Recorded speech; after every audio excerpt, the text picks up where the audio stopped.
ஆந்திர மாநிலம் பல்நாடு மாவட்டம் நகிரேக்கல் என்ற பகுதியைச் சேர்ந்தவர் போலராஜு. இவருக்கு கோபிகிருஷ்ணா, ராமகிருஷ்ணா என 2 மகன்களும், கிருஷ்ணவேணி என்ற ஒரு மகளும் என மொத்தம் 3 பிள்ளைகள் உள்ளனர். வருவாய்த்துறை அதிகாரியாக பணியாற்றிய போலராஜு சில மாதங்களுக்கு முன்பு உடல்நலக் குறைவு காரணமாக உயிரிழந்தார். தந்தை இறந்ததைத் தொடர்ந்து சொத்துக்களை பிரிப்பதற்கு குடும்பத்தினர் முடிவு செய்திருந்தனர்.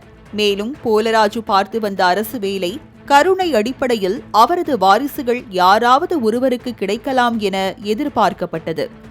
இந்நிலையில் சொத்துக்களை நிர்வகிப்பதற்கும் அரசு வேலைக்கும் பிள்ளைகளிடையே கடுமையான தகராறு எழுந்து வந்தது. இதில் கிருஷ்ணவேணிக்கு தந்தையின் சொத்துக்களும் அரசு வேலையும் தனக்கே வேண்டும் என முடிவு செய்துள்ளார்.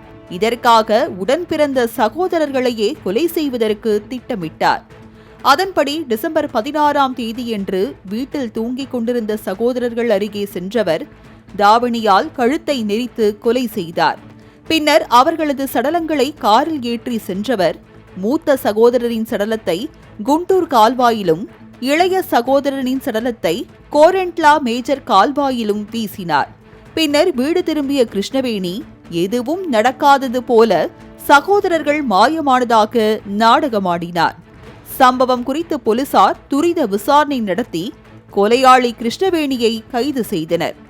அரசு வேலைக்காகவும் சொத்துக்களை தான் ஒருவரே அனுபவிக்க வேண்டும் என்றும் திட்டமிட்டு இரத்த உறவுகளையே கொன்ற பெண் தற்போது சிறை தண்டனை அனுபவித்து வருகிறார்.